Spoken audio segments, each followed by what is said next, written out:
เฝ้าคอยคนที่ใจบุญมาโอบเอื้อเกื้อกูลรู้ค่าของบุญเก็บบัวขึ้นมาเพื่อสร้างความดีและเสริมบารมีดังว่าใช้ดอกบัวนี้บูชาพระสัมมาสัมพุทธ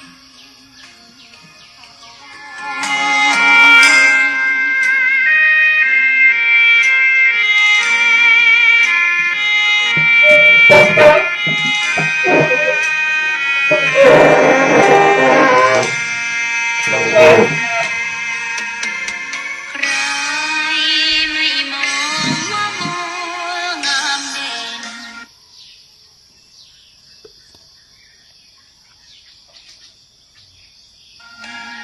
แต่บัวก็เป็นดอกบัวทุกวันอย่างนี้ไม่อยากเด่นดังแต่มุ่งหวังในทางเด่นดีเกิดมาเพื่อสร้างบารมีถวายชีพนี้บูชาดอกบัวดอกน้อยเฝ้าคอยคนที่ใจบุญมาโอบเอื้อเกื้อกูลรู้ค่าของบุญเก็บบัวขึ้นมาเพื่อสร้างความดีและเสริมบารมีดังว่าใช้ดอกบัวนี้บูชาพระสัมมาสัมพุทธองค์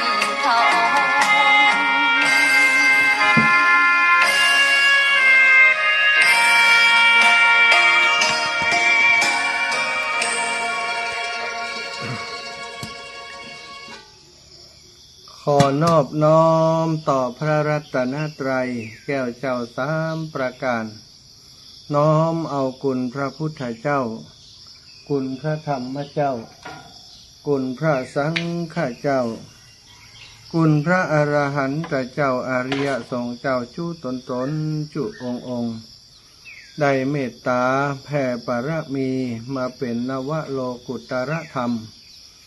ปกเก่าเกษาปกห่มรักษาครูบาอาจารย์พระมหาเถระพระเถรานุเถระเพื่อนสหธรรมิกสหพรหมจารีทุกรูปทุกองค์ปกห่มรักษาศรัทธาสาธุชนคนดี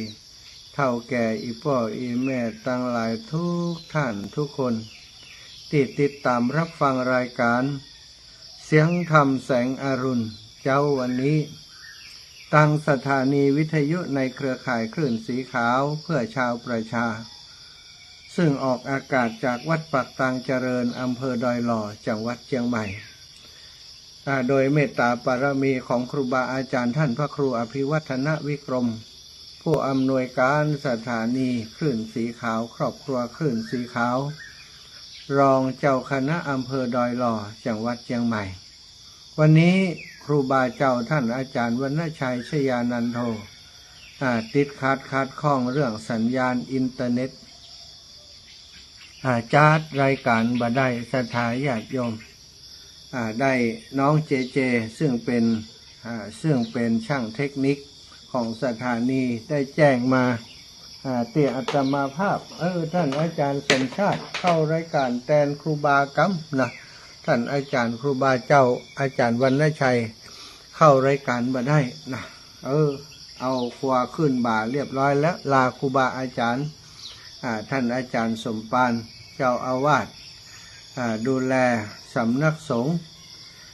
ที่นี่เนาะก็จะเดินทางแล้วเพิ่นก่อนแนะนำว่า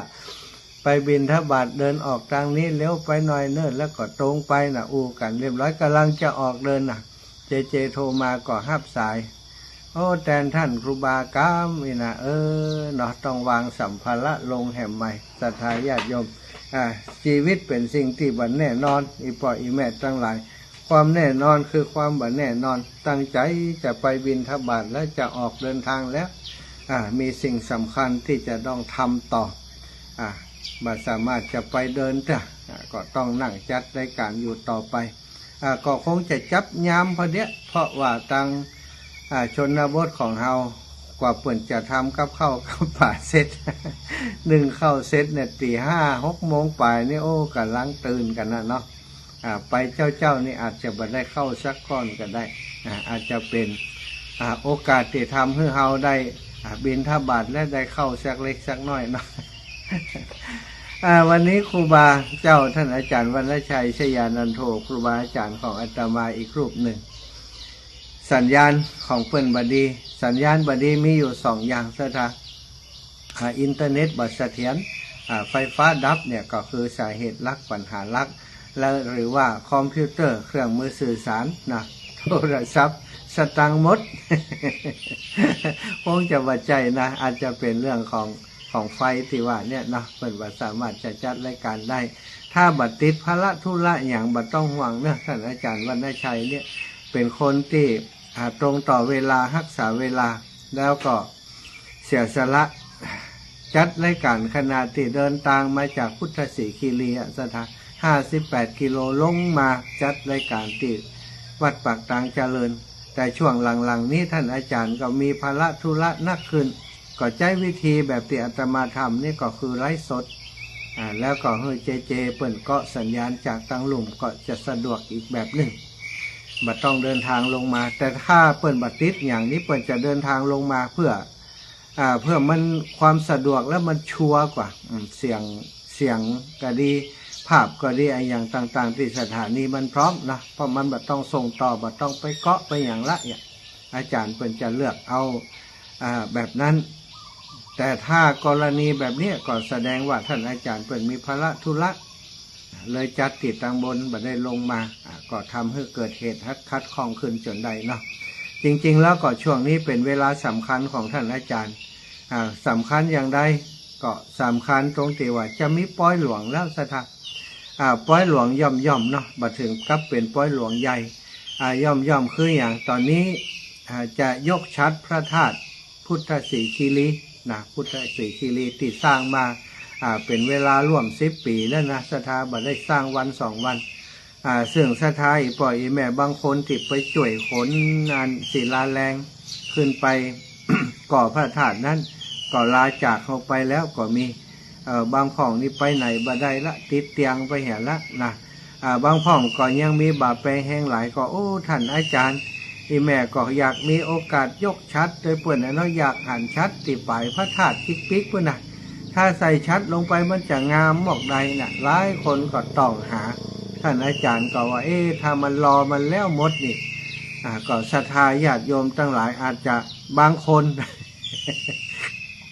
บางคนอาจจะมาอยู่ท่าแล้วไปอยู่สวรรค์ท่าพุระยะก็เลยต้องทำเนาะศรัทธาทำเพื่อจะให้ศรัทธาญาติโยมติเปิ้นอยากจะหันชัดอยู่ปลายยอดพระธาตุนี้ได้หันชัดตอนนี้เรียบร้อยแล้วนะศรัทธาทองอารามงามตาเนอะเจ้าภาพเปิ้นก็ตั้งใจให้เป็นชัดที่งามที่สุดอะเมื่ออยู่บนดอยอยู่ปลายชิกปิกของพระธาตุพุทธศรีคีรีแล้วนะก็เปิ้นบ่ได้ปิดนะศรัทธาบ่ได้ปิดโอกาสว่าเปิ้นจะเป็นเจ้าภาพคนเดียวอีน่ะศรัทธาเปิดโอกาสให้ทุกคนนะได้เป็นเจ้าภาพร่วมกันกับศรัทธาเก้าเจ้าภาพเก้าศรัทธาญาติโยมจะร่วมบุญหอมร่วมชัดพระธาตุกล่องละ99 บาทก็ได้หรือว่าศรัทธาอีแม่เต็มใจจะทำบุญในการยกชัดพระธาตุกับท่านอาจารย์วรรณชัยสั่งที่เปิ่นถวายครูบาอาจารย์นั่นเนอะศรัทธาเป็นชุดนี่ 2,500 บาทแต่ถ้าศรัทธาอยากจะแยกก็คือหมายความว่าแยกเอาเฉพาะของบางอย่างเนาะที่เปิ่นจะเอาไปเป็นสั่งนั่นนะก็จะมีเก้าอี้หลุยตัว1,000 บาทแล้วก็ตาลปัดดามละ 1,000 บาทนะอันนี้2 อย่างที่เป็นวัตถุทานเป็นสังติดครูบาอาจารย์เปิ่นจะนำมา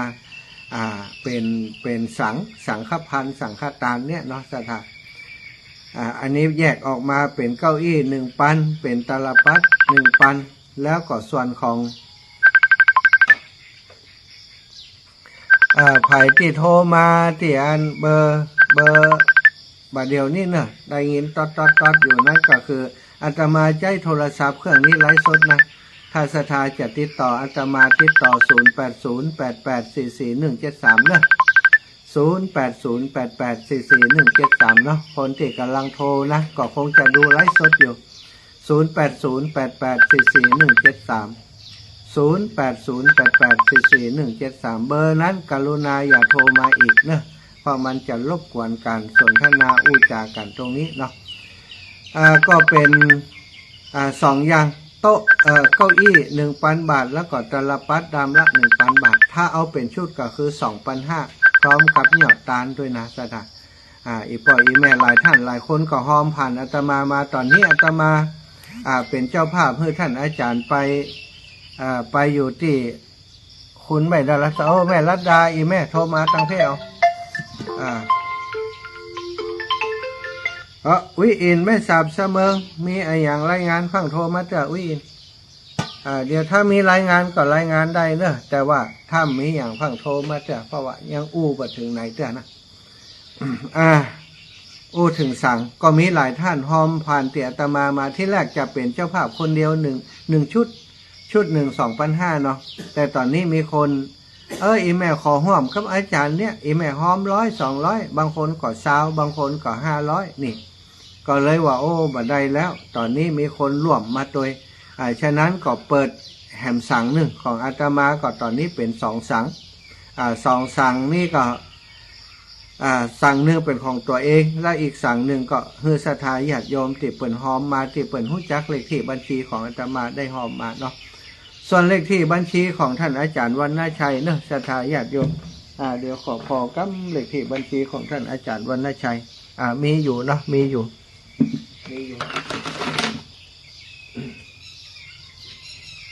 เลขที่บัญชีของท่านอาจารย์วรรณชัยแล้วก็เบอร์โทรถ้าศรัทธาจะเป็นนั้นเจ้าภาพนะเจ้าภาพสังเจ้าภาพอย่างต่างๆที่อาตมาได้อู้ไปตะกี้นั้นศรัทธาโทรไปหาท่านอาจารย์วรรณชัยเหี่ยก่อนเพิ่นจะได้สอบถามว่าแม่อยู่ที่ไหนจะเอาอย่างใดเนาะจะได้สื่อสารอู้จากันเรียบร้อยแล้วกำนันศรัทธาก็จะเอาแบบใดก็จะได้เลือกตามที่ได้อู้จากับท่านอาจารย์เป็นการแจ้งให้ท่านอาจารย์ได้รับทราบตัวเนอะมีเบอร์โทรของเพื่อนก่อนเนอะศรัทธาญาติโยมเบอร์โทรของท่านอาจารย์วรรณชัยชยานันโทก็คือเบอร์0892624999 นะ0892624999ท่านอาจารย์วรรณชัยชยานันโทนะอันนี้เบอร์โทรไผ่ขี้อายบัดโทรไปหาเปิ้นแต่อยากหอมเปิ้นนี่ก็จดเลขที่บัญชีธนาคารของท่านอาจารย์ไว้เหียนะ5050436889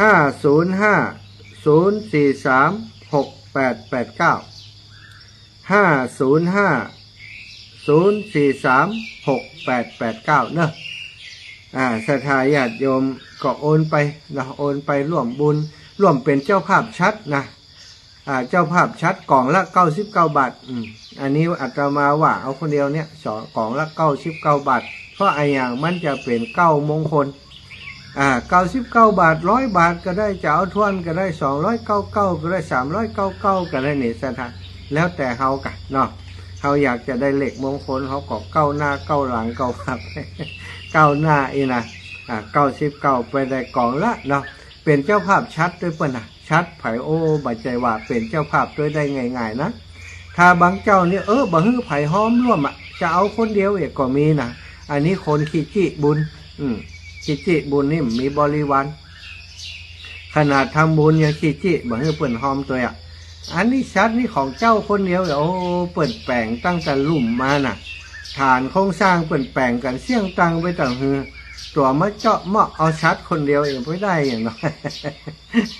ท่านอาจารย์วรรณชัยบอกว่าบ่ยอมนะถ้าจะหอมนักก่อมเจวายอย่างแต่ว่าจะฮื้อมดเราบ่ฮื้อจื่อคนอื่นนี่ไปได้คนที่เปิ้นขนอันศิลาแรงขึ้นไปหรอมันหมายความว่าได้เปิ้นก็หวังเหมือนกันว่าวันหนึ่งถ้าเปิ้นมีชัดนี่จะได้หอมเปิ้นจะได้เป็นเจ้าภาพโดยเอง เนาะก็เท่ากับว่าศรัทธาสามารถเป็นเจ้าภาพตัวได้เนอะอีปอยอีแม่ตั้งหลายเป็นเจ้าภาพชัดพระธาตุพุทธศรีคีรีสีจอมตองตำบลขุนแปะอำเภอจอมทองจังหวัดเชียงใหม่นะ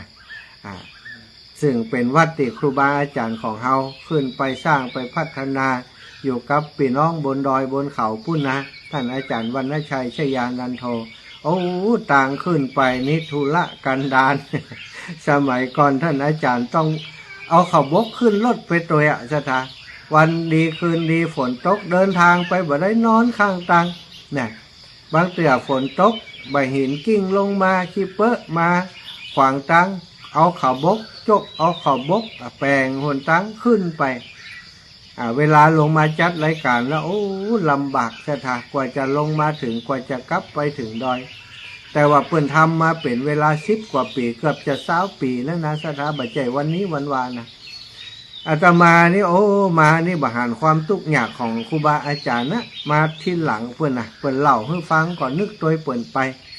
โอ้ตอนนี้ขนาดที่หนทางดีแล้วเขาขึ้นลงไป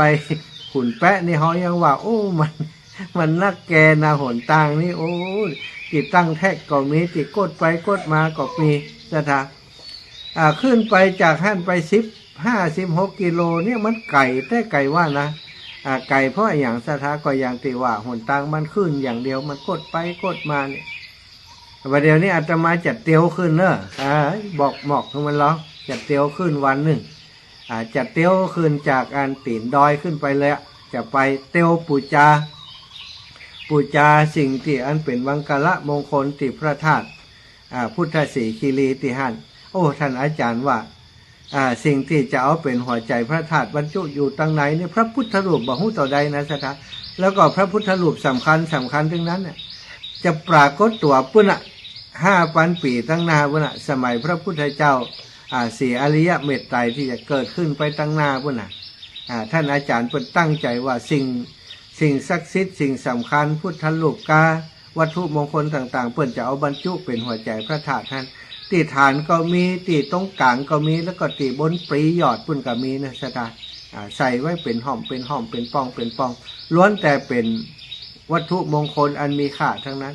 แสดงว่าพระธาตุพุทธศรีคีรีนี้บัจจัยว่ามีกับพระบรมสารีริกธาตุที่จะอยู่ตั้งปลายยอดตั้งบนสารีริกธาตุของพระอรหันต์บรมสารีริกธาตุของพระสัมมาสัมพุทธเจ้าวัตถุมงคลต่างๆที่ท่านอาจารย์เปิ่นสะสมไว้จะอยู่ตั้งในหันหมดสถานแล้วเฮาทั้งหลายได้เป็นเจ้าภาพชัดลองขึ้นพอนะต้องเป็นเจ้าภาพชัดก็เท่ากับว่าเป็นเจ้าภาพทั้งองค์ทั้งองค์พระธาตุ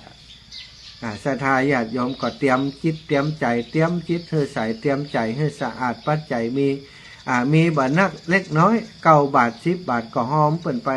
เท่าใดบัดสำคัญเพราะว่าเงิน100เงินปันมันเริ่มจาก0เป็นสตางค์2 สตางค์10 สตางค์20 สตางค์เป็น1 บาทเป็น2 บาทเป็น100 บาทเป็นพันบาทเป็นหมื่นเป็นแสนเนี่ยศรัทธาปล่อยอีแม่ทั้งหลายเปิ่นว่าจะไปดูถูกบุญแม้เพียงเล็กน้อยว่าจะบ่ฮื้อผลเท่าใดก็แล้วแต่เข็มเล่มเดียวถวายแก่พระพุทธเจ้ารู้ได้สมบัติมาถวายสงฆ์เพื่อจะสร้างจีวรกฐินศรัทธาลองขึ้นพอนายอนาถตินบาลได้เป็นเศรษฐีในวันนั้นศรัทธายังบอกขึ้นเนาะอีพ่ออีแม่ทั้งหลายบาทเฮานี่สตางค์คนเฮาเนี่ย100 คนบางคนนี่100เนี่ยเท่ากับฉลึง50เฮาน่ะเพราะเปิดมีเงินเป็นแสนล้านพันล้านหมื่นล้าน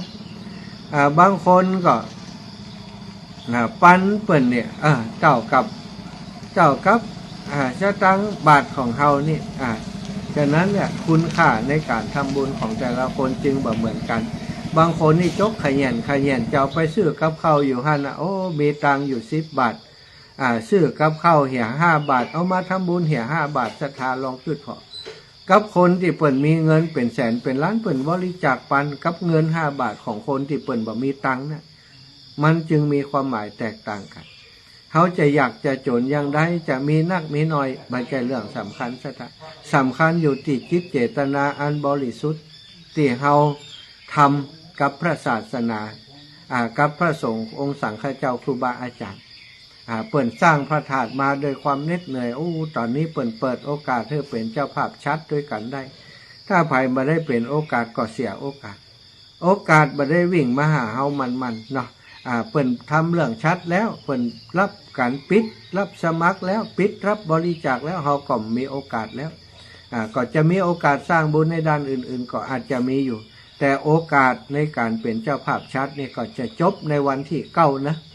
วันที่9เดือนมิถุนายนที่จะถึงนี้ยกชัดแล้วก็บ่เอาละเรื่องของชัดนี่บ่เอาละเป็นเรื่องอื่นต่อมีเวลาตั้งแต่วันนี้ไปวันที่26จนถึงวันที่9ศรัทธากึดก่อยมี10มี20มี100มีปันอยากจะหอมต่อใดก็หอมเต่าติเฮามีกำลังการหอมบุญการทำบุญจะไปให้มันเดือดร้อนตนเดือดร้อนผู้อื่นตนก็ตัวเก่าเฮาเนี่ยอย่างที่ว่าตะกี้จะไปซื้อกับข้าวเนี่ยกับข้าวลูกหลานลูกเต้ารออยู่ที่บ้านจะไปซื้อกับข้าวเพิ่นมาบอกบุญที่หั่นใจดีใจงามไปเอาตังไปทำบุญเหี่ยกับข้าวนั้นก็แปะมาปิกมาบ้านกับข้าวเอากับข้าวมาเอาตังที่บ้านมายืมลูกยืมหลานขอลูกขอหลานเอาไปซื้อกับข้าวตะกี้ก็ฮื้อไปแล้วเหรออีแม่อีแปะเอาไปหอมบุญเหี่ยลูกหลานก็จะเดียดฮื้อกันเนาะหลายอย่างจังได้หลายลูกนี่มีแต่ฮื้อก็ทำหมดกันประเดี๋ยวนี้น่ะความจริงบุญนี่เฮาได้ไปแล้วที่เฮาทำแต่คนที่เปิ่นอย่างลูกหลานกับคนในครอบครัวกันเขาเกิดความรู้สึกต่ำนี้ขึ้นมาจะเป็นบาปกับเขานะแล้วตัวเฮาเองเหรอศรัทธาบุญมันก็ลดลงพอถูกต่ำนี้มาก็โคตรกะเกียดโคตรกะเกียดไปเหี่ยกลายเป็นบุญมันลดค่าลงมาทำให้เฮาได้บุญน้อยลงบุญน้อยลงก็คือความสุขใจของเฮามันน้อยลงไงศรัทธาฉะนั้นคือหู้จักประมาณในการทำเนาะอาตมาจวนทำบุญนี่บ่ได้หมายความว่าจะต้องนักหนานะที่หอมผ่านอาตมากุดเตือที่คนนั้นโทรมาหอมเพื่ออีแม่จิมเนอะส่วนใหญ่หอมเพื่ออีแม่ก่อนนะ10 20 100ปันหอมเพื่ออีแม่100เนื้อตู้เนื้อปะกันได้ก่อยเฮือ มีตนเลี้ยวยะนะที่เปิ่นนั่นไว้ใจว่าตึงอันหอมเฮือนะก็เป็นทุกครั้งอาตมาก็เป็นอย่างเงี้ยครับส่วนใหญ่ศรัทธาก็บ่เจ๊กโกงถึงเวลาปะกันที่ไหนก็เอาเฮือบางคนนี่พอลูกหลานมา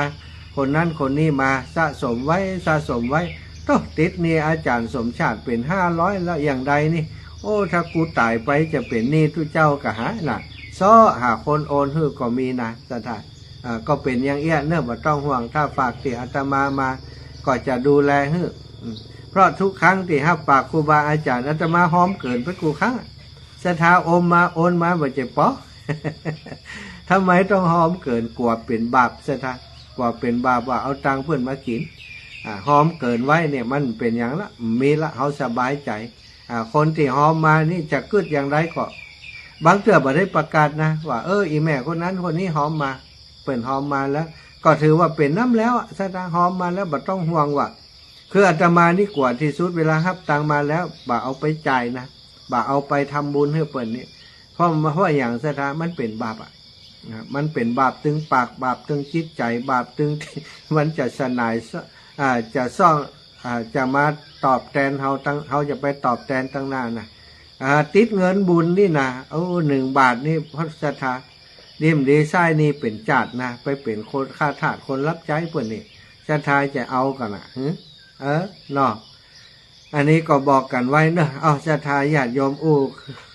ครูบาอาจารย์เปิ่นท่านอาจารย์วรรณชัยชยานันโทเป็นเวลาของเปิ่นก็บ่อยากจะถึงเรื่องของตัวเก่าเรื่องของเรื่องอื่นของตัวเก่านี่ก็ฝากไว้แปะไว้นี่น้อยตอนนี้เดินทางมาถึงสำนักสงฆ์ห้วยโจ้เนาะท่านอาจารย์ครูบาอาจารย์เปิ่นมาสร้างเปิ่นมาทุดงอย่างอาตมาเนี่ยศรัทธามาปักกดอยู่หิมนี่แล้วก็ศรัทธาเปิ่นมาใส่บาตรมานิมนต์ท่านอาจารย์ว่าอาจารย์วัดที่นี่บ้านเฮาที่นี่บ่มีวัดเลยท่านอาจารย์มาสร้างวัดฮือบ่หมู่เจ้าเขาจะถวายที่ดินจะเนี่ยอย่างเอกท่านอาจารย์หันความตั้งใจของเจ้าบ้าน เกิดพิจารณาดีๆแล้วมันเกิดประโยชน์เปิ้นเลยมาอยู่ประจำที่นี่สถานโอ้ได้สร้างเสนาสนะไปหลายอย่างสร้างพระธาตุเจดีย์งามเนอะตั้งบนเหมือนกับพระธาตุพนมสถานเป็นระฆังคว่ำเนาะตั้งฐานเป็นระฆังคว่ำมีซุ้มประตูสี่ซุ้มงามสถานงามสีก็งามมีจ้างเอราวัณอยู่ตั้งหน้าเหี่ยมีพระอินทร์มีจ้างเอราวัณมีเจ้าเวสสุวรรณปีหยอดทางสร้างหมอกพอดีพองามสถานงามมากก็ได้ตระกูลพงพาณิชย์เป็นมาเป็นเจ้าภาพสร้างก่อนจะได้พระธาตุท่านอาจารย์เปิ่นอธิษฐานไปขอเดินทุดงไปนะสถานไปกราบหลวงปู่อุตตมะว่าติกาญจนบุรีพุ่นไปข้ามไปแผ่วสะพานมอญข้ามไปแผ่วพม่าพุ่นไปขอปอนหลวงปู่อุตตมะขอจากที่เปิ่นสิ่งศักดิ์สิทธิ์ที่มีอยู่ฝั่งไทยฝั่งเมียนมาขอเฮอโดนจิตโดนใจปอเลี้ยงเอียงคำคนมีตังมาช่วยสร้างพระธาตุเจดีย์กำเตินะกลับมาถึงมีคนมาประวารณาแล้วก็เป็นตระกูลใหญ่ตระกูลดัง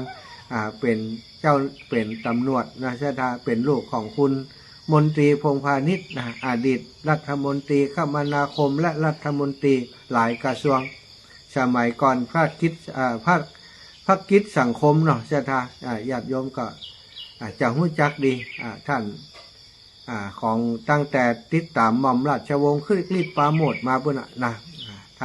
ท่านมนตรีพงพาณิชย์ก็เป็นคนดังรัฐมนตรีหลายกระทรวงศึกษาก็เคยอยู่นะคมนาคมก็เคยอยู่นี่เปิ้นก็ลูกของเปิ้นนะมาสร้างให้กับท่านอาจารย์ที่นี่โอ้สตางค์หมดไปหลายสตางค์เนอะ3-4 ล้านเหมือนกันนะงามแล้วก็มันคือเปิ้นทำแบบเรียบสถานเรียบง่ายแล้วก็สวยงามทำสีก็สวยมาดูแล้วมันถูกใจนะปึงใจ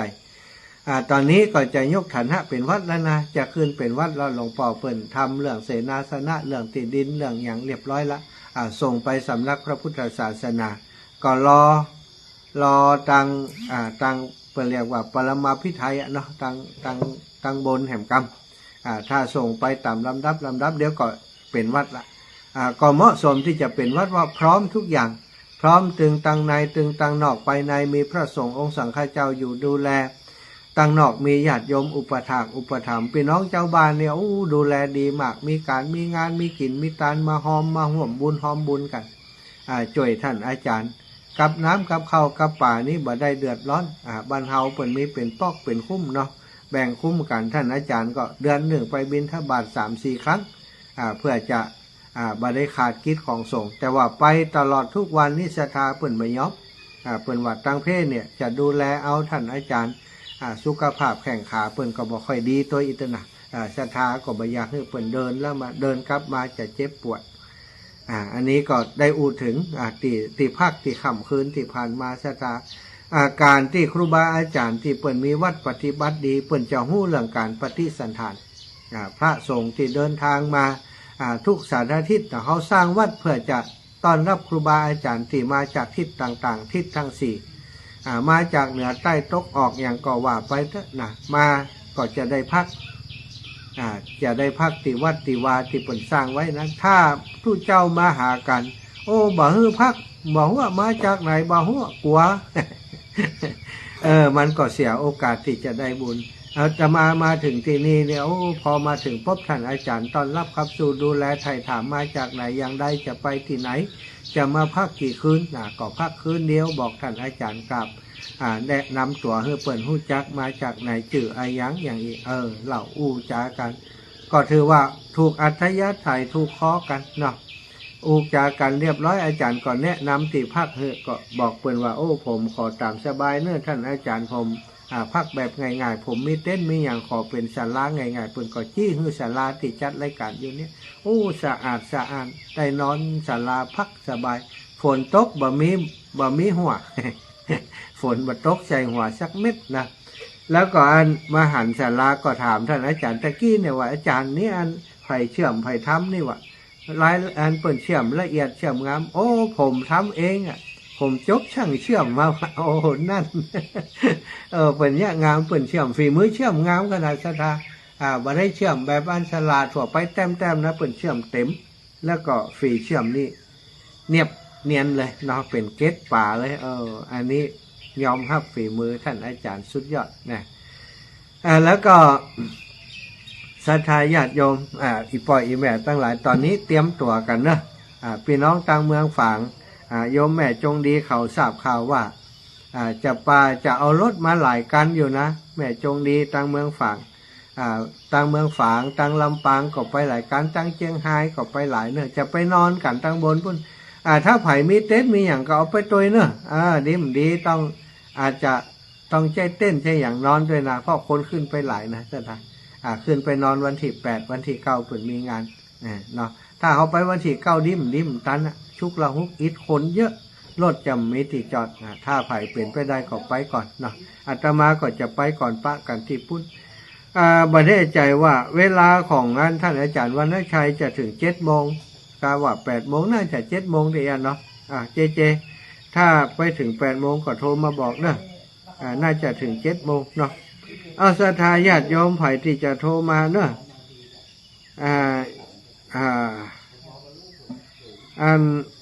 ไผ่จะโทรมา0808844173เนอะ0808844173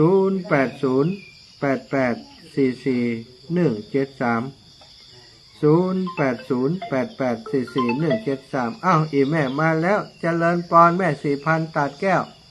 ไหว้ศาลเจ้าพระอาจารย์อยู่ไหนมาเดียวเนี่ย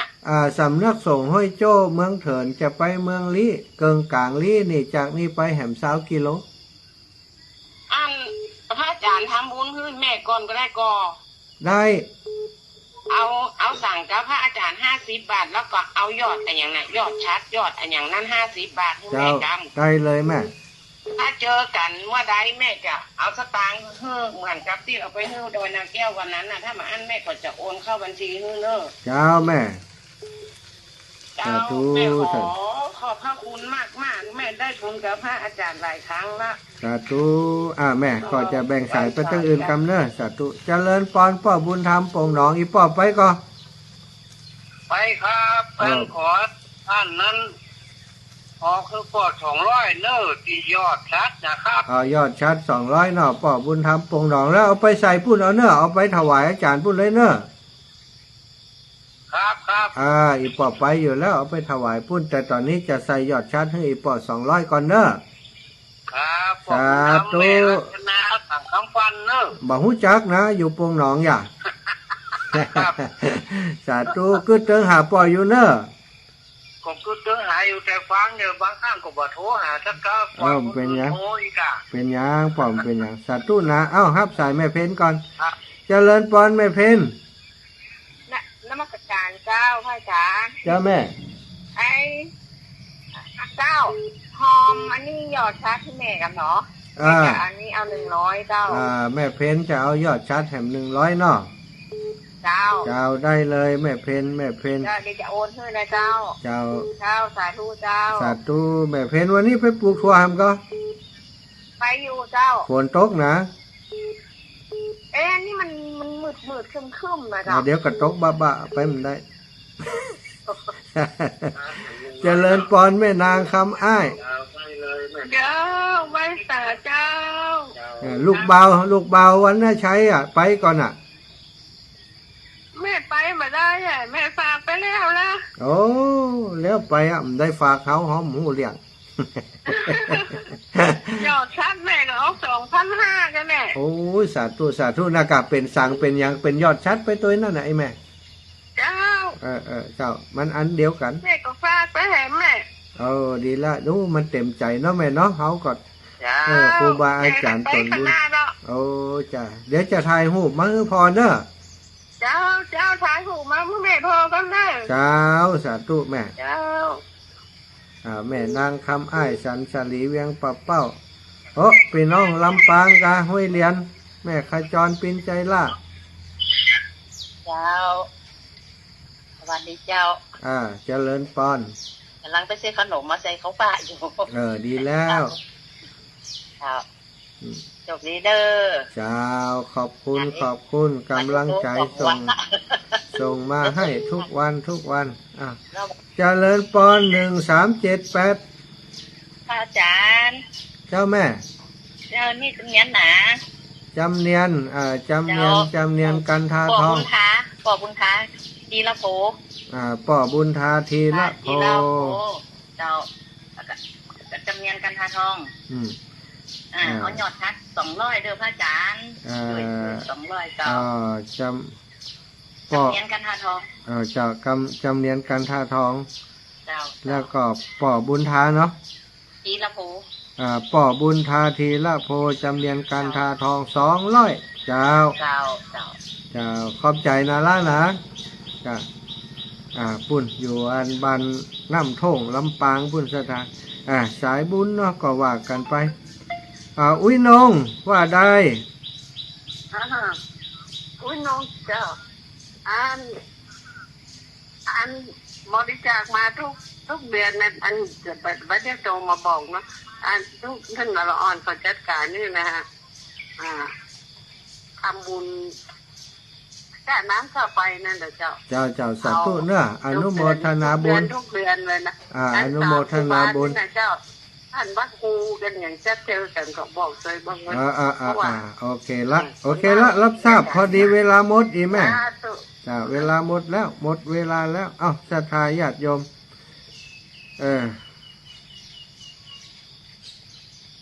เวลาหมดเวลาไม่อยากจ่ายซ่อนเขียวโทรมาตั้งไลน์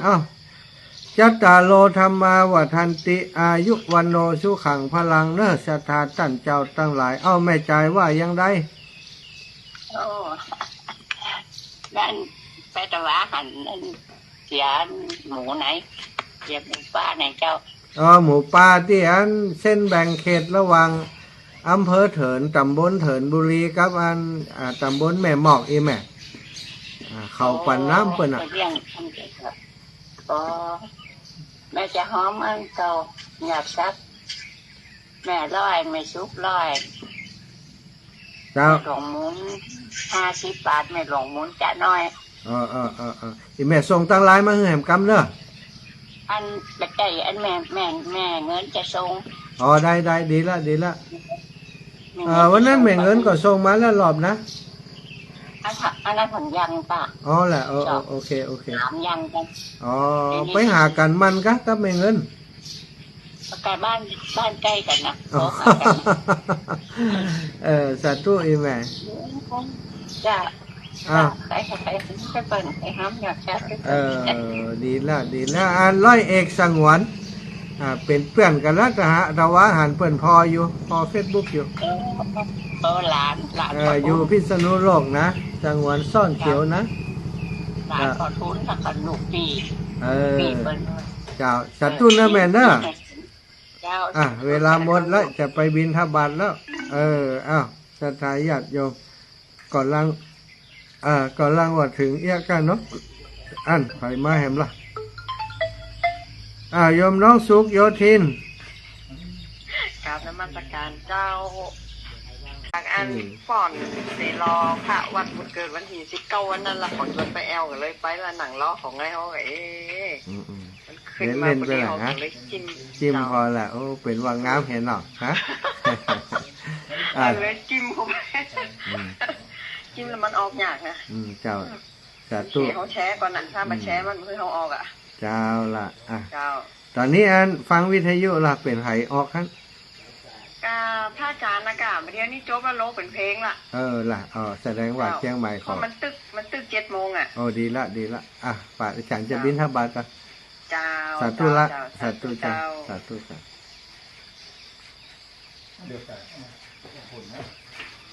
าศรัทธาญาติโยมนะที่ดูทาง Facebook ไลฟ์ก็ขออำนวยพรให้ท่านเจ้าอยู่ดีมีสุขอายุมันขวัญยืนครูคัดบ่ต้องห่วงเนอะไปต่อเดี๋ยวก็ทุกปีจะไปนอนกลางดอยคงจะถึงกลางดอยนะวันนี้นะมืดก็จะแช่ให้พอบอกว่ากลางดอยมีสัญญาณก่อนถ้ามีสัญญาณนี่อิดพ่องเพราะว่าตอนเจ้าตี 3วันผูกต้องจัดรายการวันผูกนี่ต้องจัดรายการตี 3ถึงตี 5น่ะถ้ากลางดอยมีสัญญาณนี่ก็จะลำบากของนะก็แต่อีกก่อนเนาะศรัทธาญาติโยมขอบุญรักษาเทวดาคุ้มครองทุกท่านทุกคนเนอะจัตตารโอธรรมาวัฏันติอายุวโนสุขังพระลา